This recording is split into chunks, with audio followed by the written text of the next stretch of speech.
If you're gonna be at the top, you're gonna piss some people off. I chose bodybuilding. It didn't choose me. People think I'm sour grapes that I didn't beat Dorian. Nobody beat Dorian. Current era against your era. They're lucky that Dexter's not 10 years younger. Top 5 greatest bodybuilders of all time. You're not gonna find me talking about how to use anabolics with anybody. You ever gotten into a fight with any of these guys? I pushed a lot of buttons, trust me. Whose fault is that, though? I heard you say something like, what is the Olympia doing for you athletes? They don't owe us anything. It's just like boxing. Like, if you're a boxer, well, listen, we're not a union. Hold on. This is not the NFL and it's not the NBA. You've got Flex Lewis coming back. Hottie Chupin's coming back. Does Phil Heath come back or not? The Olympia does not need Phil Heath to make the Mr. Olympia. I'm not saying that. Of course it doesn't. How can he sit at home and watch the competition that made him who he is? You're sensitive. I'm not sensitive. Sean. In terms of what? Are you kidding me? The Olympia was bigger and better than it's ever been, even though Phil wasn't there. All I'm saying is it's bigger than any bodybuilder. It's an institution.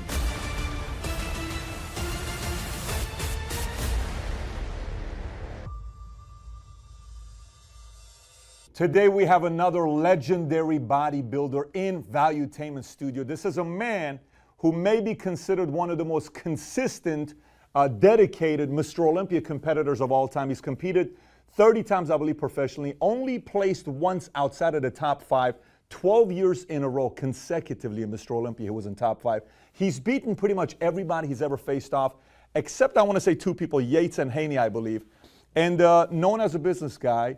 He's loved, he's hated, he's got a lot of opinions, he's got a lot of things to say. So we're gonna have a good time today. The one and only Sean Ray. Sean, thanks for coming out, buddy. Okay, if that's the case, let me just get into this part. I'll play this video for you because I actually agree with what you say here, and I want to go into this next. So if this is one of the things I want to go with to see what you'll say about this. 22 judges that are in rotation. You know which one this is. But nobody's asked the question, out of those 22 judges, how many judges judged us last year that will be judging us this year? There's going to be 11 guys that leave this show Saturday night with nothing in their pocket. I mean, Ronnie's not going to complain. He gets the check every year. But certainly it is 2001 and I'm still being judged by the same people. There are enough people out there, whether the IFBB's got to recruit new judges, we need new opinions to get new looks in bodybuilding. We are not going to continue. And then your buddy Ronnie responds, which you said right now yourself. So it's always going to be a problem. In 1992, I didn't place at all in the Olympia. Didn't get a dime, didn't get a dollar. I didn't complain. 1994, I didn't complain when I got 15th. 1995, I didn't complain when I got 11th. 1996, I didn't complain when I got 6th. 1997, I didn't complain when I got 9th. The moral to the story is, why complain? Maybe you'll find out, like a little kid, that complaining ain't gonna really get you nowhere. But where you are now, in 2nd place. All I gotta say is, I'm 3-time Mr. Olympia. How many times have you won? Which is, by the way, this is great for the sport. Absolutely. Who doesn't like Ronnie Coleman? I mean, that is classic and typical Ronnie Coleman. Mind you, here's a guy that came from a very educated background, right? Didn't get into bodybuilding for the money, and if they took the prize money away, Ronnie Coleman would probably be the only one competing for the Mr. Olympia title. I wouldn't do it for free. This is a business. Let me tell you why I played this right now for you. What led me to wanting to play the video now? You said bodybuilding is a very subjective sport. The judging from 88 to today, okay? You make a very, very good point. Nothing is more annoying than me putting my body through what I'm putting through to get it to where it's at today.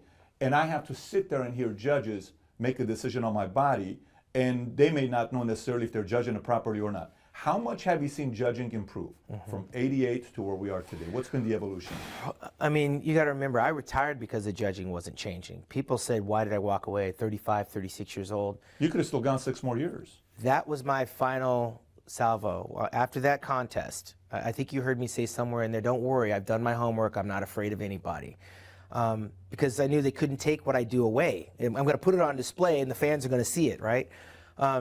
But I didn't want to get back up in front of those judges again and be a part of the Ronnie Coleman retirement party 4 years after I retired because they say he's just too big. I mean, if that's what bodybuilding was coming to, and I think that's why Lee Labrada walked away, We just didn't carry the size. Well, then what am I doing? I mean, I have other things in life I want to achieve. I have other things to do with my time than beat myself up in a gym and abuse my body, because that's what bodybuilding is. You're beating the hell out of yourself. These judges weren't changing and going away anytime soon. Now, I'm 19 years removed from that press conference. I'm in a different space. I don't go to a show and analyze how the judges are doing it. When I take my role as an analyst, I see it the way Sean Ray sees it. I put it in the microphone for the world to hear and disseminate.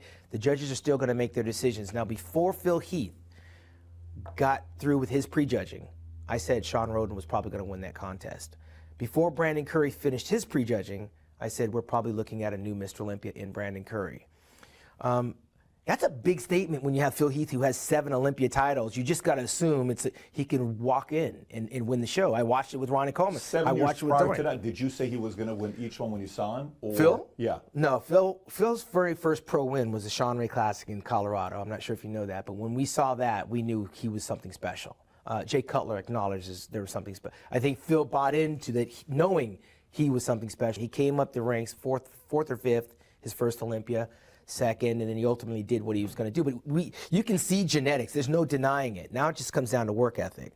Phil had all of those intangibles coming from a background of basketball. Brandon Curry, not so much. Sean Roden, not so much. He had the genetics, but you just didn't know if he had the work ethic. But you can see that Sean won that competition, not because he's a better bodybuilder, but because Phil was clearly off. Now, I've heard a lot of people say Phil being off is still better than Sean Roden. The judges did the right thing, because I wish they would have done that in my era, because we probably would have had several other Mr. Olympias like Kevin Levrone or Flex Wheeler. But the judges get comfortable with the same thing when they're people that they are friends with, they're comfortable with, and that they're used to. This same group of judges likes chocolate this year, they're going to like chocolate next year, and they're going to like chocolate the next year. It's hard to break down that barrier unless you start throwing in some different judges in there. And we're not doing that. Are they doing it now? I don't know, because I don't have a horse in that race. You're on the inside now a little bit more. No, what I'm saying, my role is not to analyze who the judging panel is. But you're a voice to it. You're not a regular guy. I'm an analyst, and there is a difference. At the time, I became the athlete's rep, and I defended the athletes. In a time where the athletes did not want to be defended. So now this leads me to the topic of drugs and steroids and GH and all that other stuff, okay? If you, and I don't know if you did, but based on some of the research I did you and Chad Nichols ever do anything together? Absolutely not. Okay, so. You ever had the feeling that you was dying? No, I felt like I was dying. Literally? Yeah. Why? Because I couldn't walk. I couldn't get out of bed. You on diuretics? Were you on anything? Yeah, well. Okay. I guess, I don't know. I can't say for sure. He was my nutritionist, and he gave me everything, pretty much. He gave you everything, pretty much. Yeah, he put some in a glass and said, drink this. Flex is one that told me to go to him. Is this Chad you're talking about, Chad Nichols? Okay. So he was somebody that people were using. He wasn't somebody. Everybody was using. So even if he did get close to you, you would have never taken his counsel? He tried to. 1996, I went to guest post for him, took me to dinner, and he asked me if I needed any help. I just got second place to Dorian Yates. No, I don't need your help. I don't even know you, first of all, and I've done it all myself. And I think that's where we started to butt heads. I flatly refused any help from him. And then he went on to say a few years later that if I had his help, maybe I could have been Mr. Olympia, which is nonsense, because of course you had Nassar in '97 and Flex Wheeler and Kevin Levrone that were getting second places towards the end. But Chad's got blood all over his hands, man. I mean, Ronnie Coleman will defend him to the 9th degree, but he was in that bathtub near death in 2001 at the direction of Chad Nichols, who's not a doctor, by the way. There's at least 5 deaths: Don Youngblood, Nassar El-Sembati, Dallas McCarver, and a few other people that he's had his relationships with as a bodybuilding coach that are dead and in the ground, and he hadn't gone to one funeral. Don Long, no kidneys. He hadn't gone to one funeral? No, not one. These are people he worked with. Didn't go to funerals. Don Long doesn't have kidneys. He was working with Chad Nichols. Flex Wheeler, kidney. He's working with Chad Nichols. Tom Pritz, kidney. When I say kidney, I'm talking about transplants.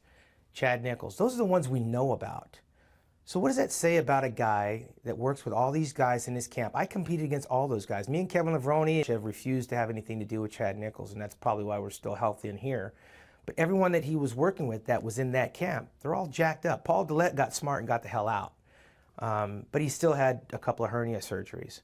But how does that happen? You have all of those top-notch athletes. Ronnie Coleman's, in 2001, my last Olympia, Ronnie was getting ready to go to the emergency room. Thank God he was thrown into a bathtub. Who's thrown into a bathtub full of ice the night before you're competing? I had fainted the night before.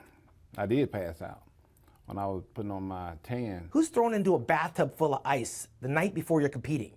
That fixed everything. I drank a whole gallon.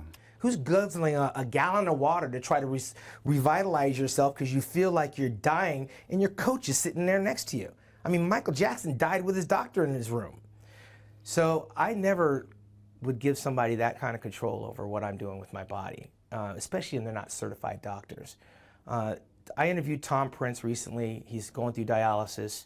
He looks like he's near death. He can't be 175 pounds. And he's defended. He said if he had to do it again, Chad Nichols was a good friend. He would do it again. I said if you didn't have Chad Nichols, you probably would be healthy. Me and him is no mistake that we're not friends. And he was in the enemy camp. In 1998, they were instituting diuretic testing. And Kevin and I were asking for a blood test because we knew that Chad was going to show up in 98. This is when it's open. Anybody can win. We wanted it to be blood tested instead of piss test because we knew Chad had some plasma expander and keep Chad away from the athletes meeting, keep him away from the damn show altogether. Flex Wheeler wanted to fight me. Kevin Roni, after the press conference, took his jacket off. He was sweating so much water. He wanted to tear Chad Nichols a new hole because he didn't want Chad Nichols anywhere near that competition. And of course, Ronnie won the show. Flex was second. I think Kevin was third. I know I was fifth place that year. That's when I tried to come in heavier because I felt it was a wide open show. I got to put on some, so I came in about 5 pounds too heavy. So I don't endorse any of his practices. He was working with Dallas McCarver. When he started working with Dallas McCarver, I said, Dallas has 6 months to live. He died 8 months later. He was working with Dallas McCarver. When he started working with Dallas McCarver, I said, Dallas has 6 months to live. He died 8 months later.